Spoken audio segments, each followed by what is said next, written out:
नमस्कार सभी को। आई होप आप सभी ठीक होंगे। तो देखिए, मैंने आपको आज बोला था कि हम कुछ करंट अफेयर के क्वेश्चन आज कर लेंगे, पर उनको अभी मैं प्रिपेयर कर रहा हूँ तो थोड़ा टाइम लगेगा।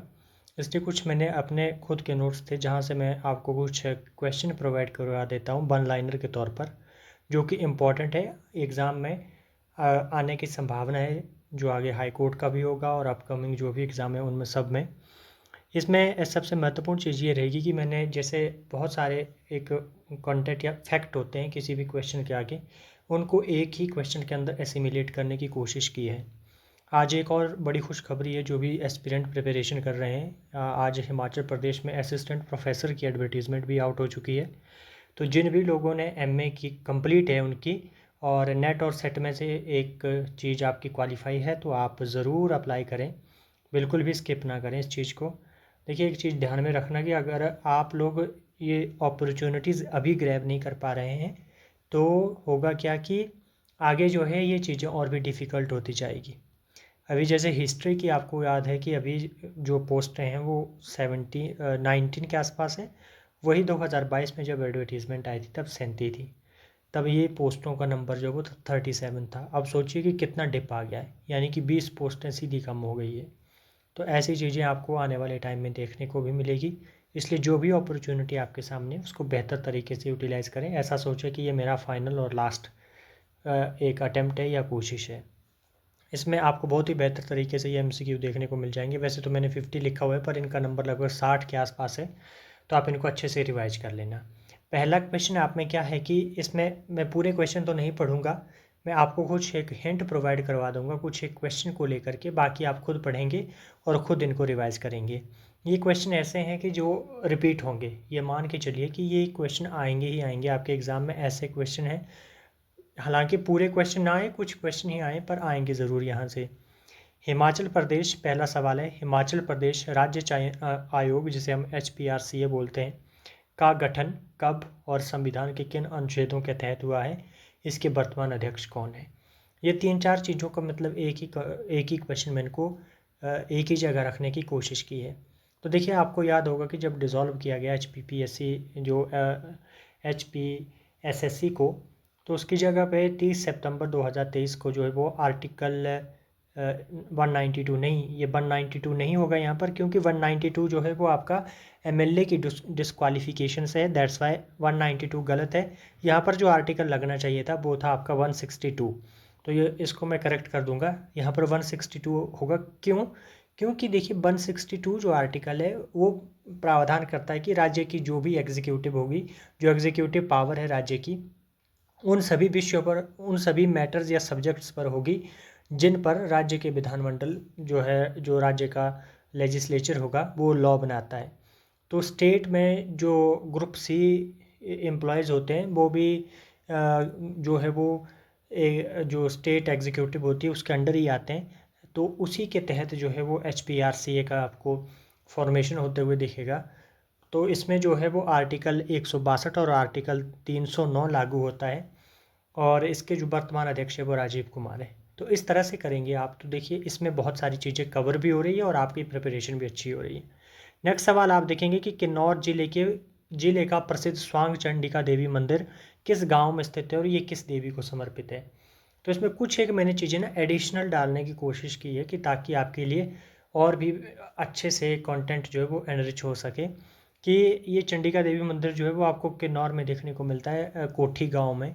और इसमें जो एडिशनल इन्फॉर्मेशन ये रहेगी कि जैसे स्थानीय लोक कथाओं के अनुसार ऐसा माना जाता है कि देवी चंडिका जो थी वो बाणासुर की सबसे बड़ी बेटी थी।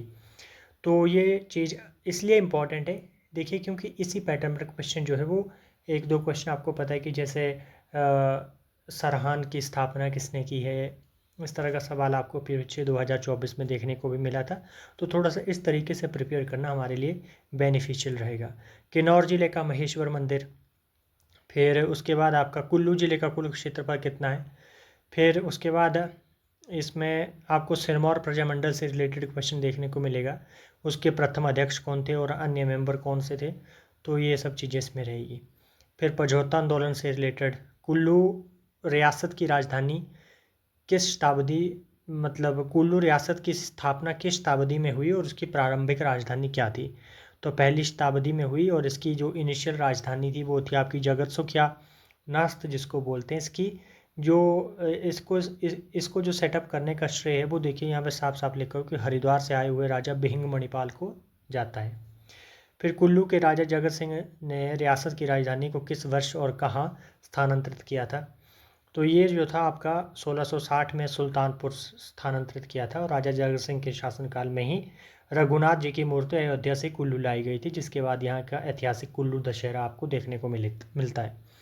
तो कुछ इस तरीके से ये फैक्ट शीट रख लीजिए या पूरा एक जो सेटअप किया गया है क्वेश्चन का उस तरीके से है कि कम से कम भी तो एक क्वेश्चन में एक क्वेश्चन जो है आपका 4 क्वेश्चन आगे कैरी कर सके, इस तरीके से इसको रखने की कोशिश की है ताकि एक ही बार में जब आप इसको पढ़ेंगे तो आपके बहुत सारी चीज़ें जो है वो प्रिपेयर हो जाए।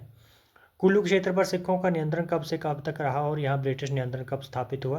तो इसमें इम्पॉर्टेंट ये नहीं कि कब तक उनका कंट्रोल रहा, आपको समझिए और चीज़ भी आएगी कि जैसे प्रथम आंग्ल सिख युद्ध की जैसे उसको ख़त्म हुआ वो, तो उसके बाद जो है वो 1846 में लाहौर की संधि हुई, उसके बाद अंग्रेज़ों ने इस पर कब्जा कर लिया।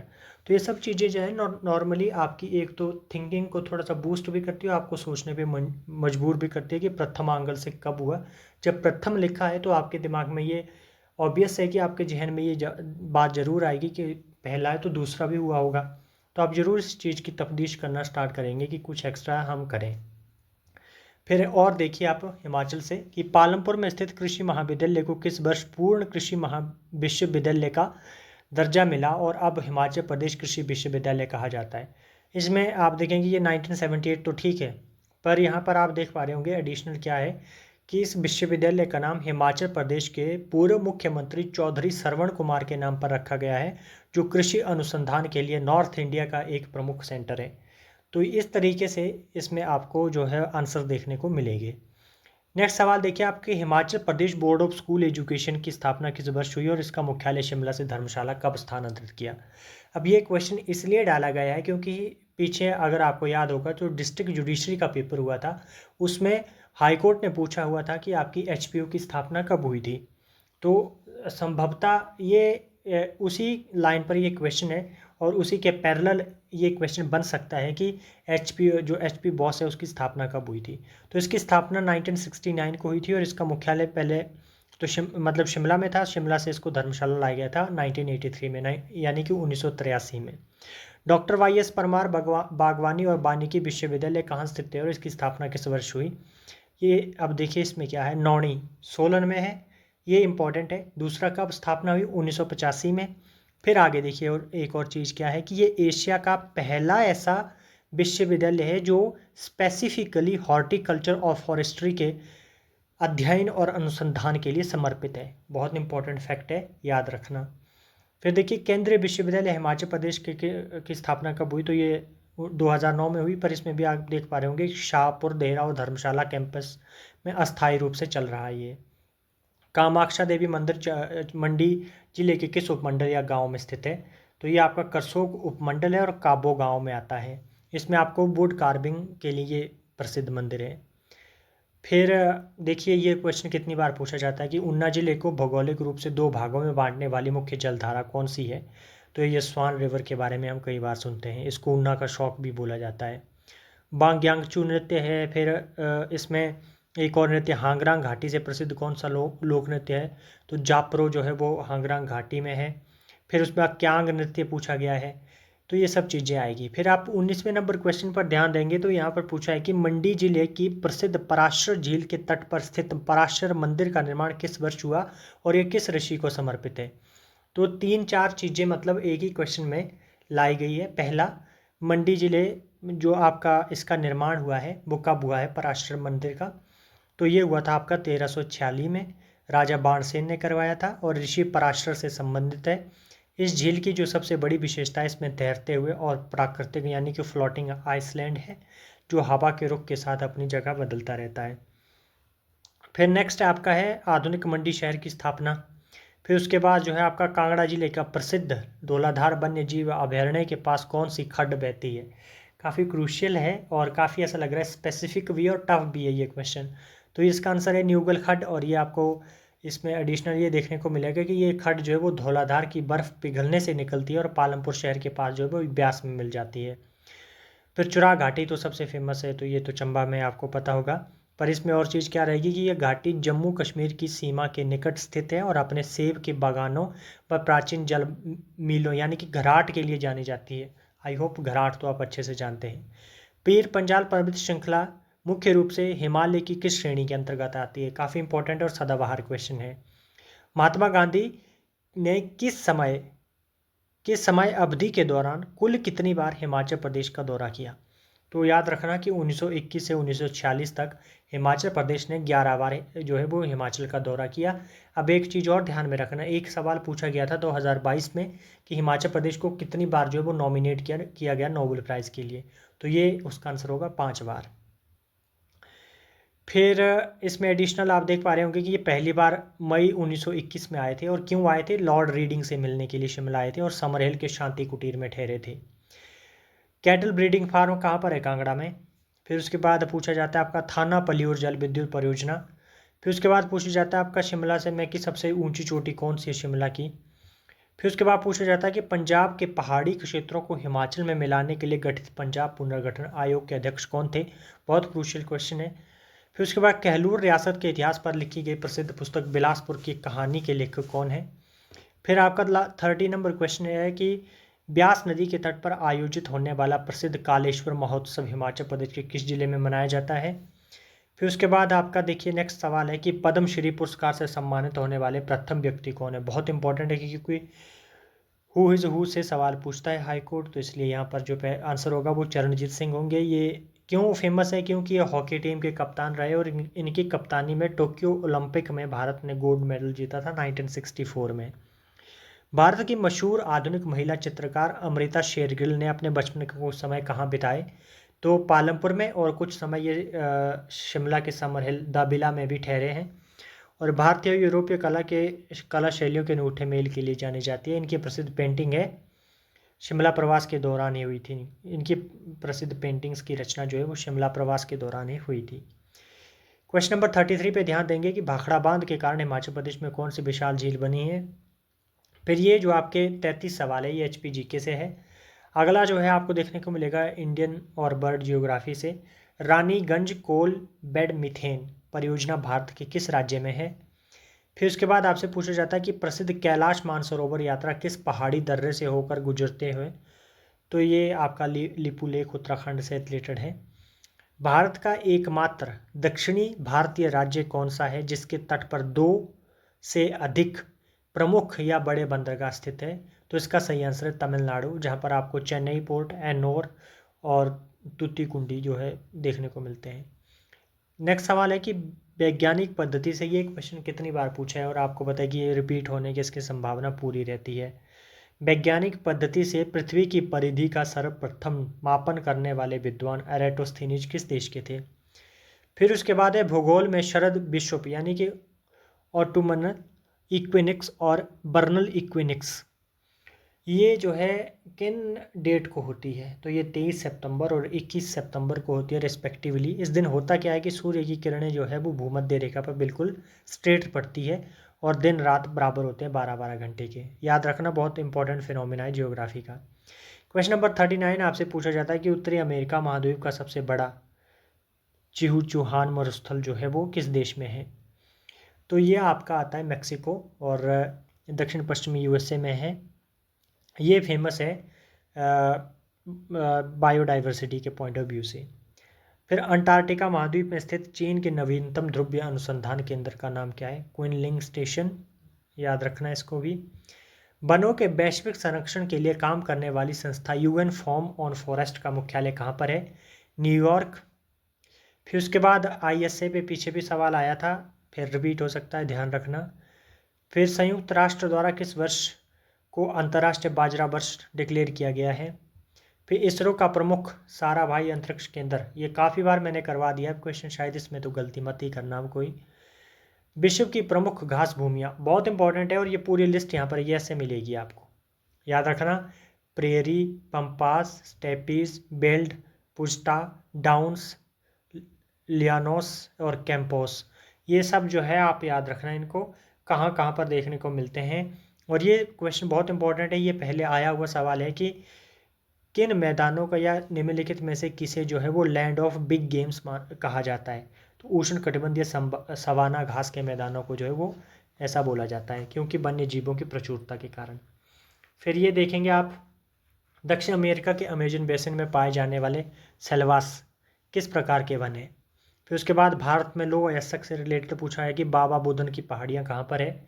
तो ये देखिए, इसमें एक फैक्ट और है कि ऐतिहासिक रूप से ये क्षेत्र भारत में सबसे पहले सूफी संत बाबा बुदन द्वारा अरब से लाए गए कॉफ़ी पौधे रोपण के लिए प्रसिद्ध है।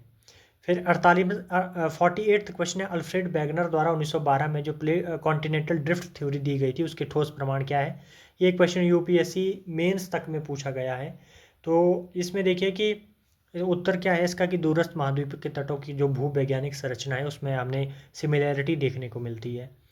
इसके बाद इसमें और फैक्ट भी देखेंगे कि ये बोलते हैं कि भाई प्राचीन काल में जो थे वो सारे कॉन्टिनेंट जो थे वो एक बड़े भूखंड का हिस्सा थे जिसे हम पेंजिया बोलते हैं, और महासागर भी बंटे हुए नहीं थे, इसलिए ये भी एक बहुत बड़े मतलब ओशन बॉडी का हिस्सा थे जिसको हम जो पेंथालासा बोलते थे। चूना पत्थर की चट्टानों पर रासायनिक केमिकल बेदरिंग के कारण निर्मित होने वाली विशिष्ट भू आकृतियों को क्या कहते हैं। तो ये उसको बोलते हैं कास्ट टोपोग्राफी। और इसमें काफ़ी इम्पोर्टेंट रहता है कि, तो ये एक काफ़ी इम्पोर्टेंट क्वेश्चन है।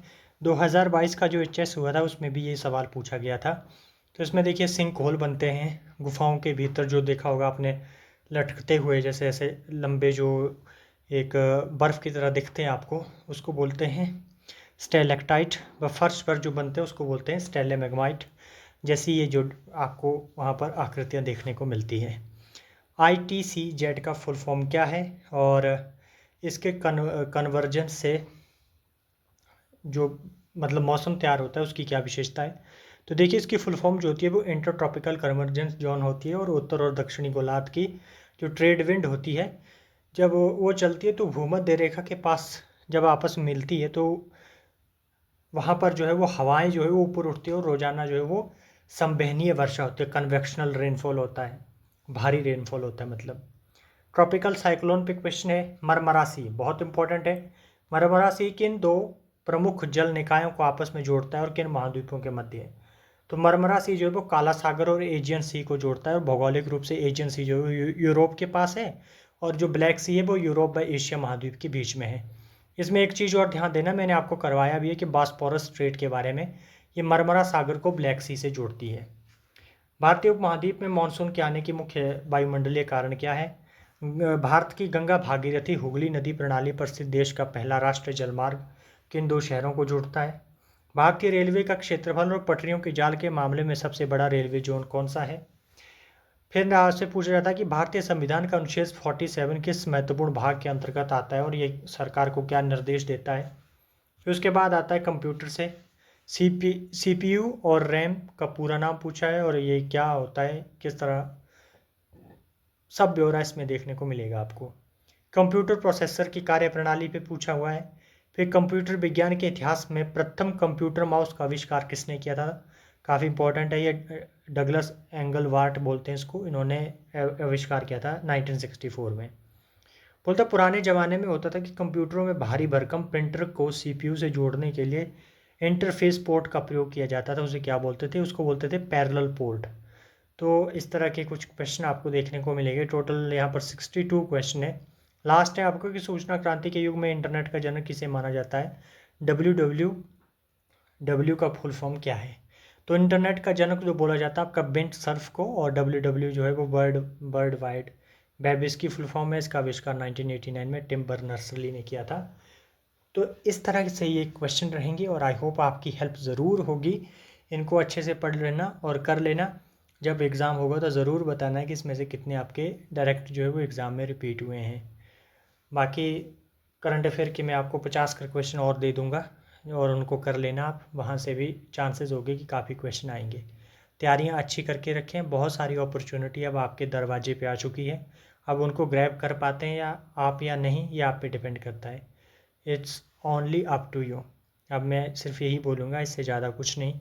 बाकी देखिए, पहले तो हम कोसते थे कि भर्तियाँ ही नहीं होती है, पर अभी तो बहुत सारी भर्तियां जो है वो मतलब चल रही है या एडवर्टीज़मेंट आना स्टार्ट हो गई है। अभी आपको एचएस भी दिखेगा, एसओ भी दिखेगा, और शायद इस साल के एंड में जो है वो आपको नायब तहसीलदार की एडवर्टीज़मेंट में भी दिखे या अलाइड की भी दिख जाए। तो प्रिपरेशन को अपनी जो है वो ऊपर लेकर के जाना अब आपका काम है। Thank you.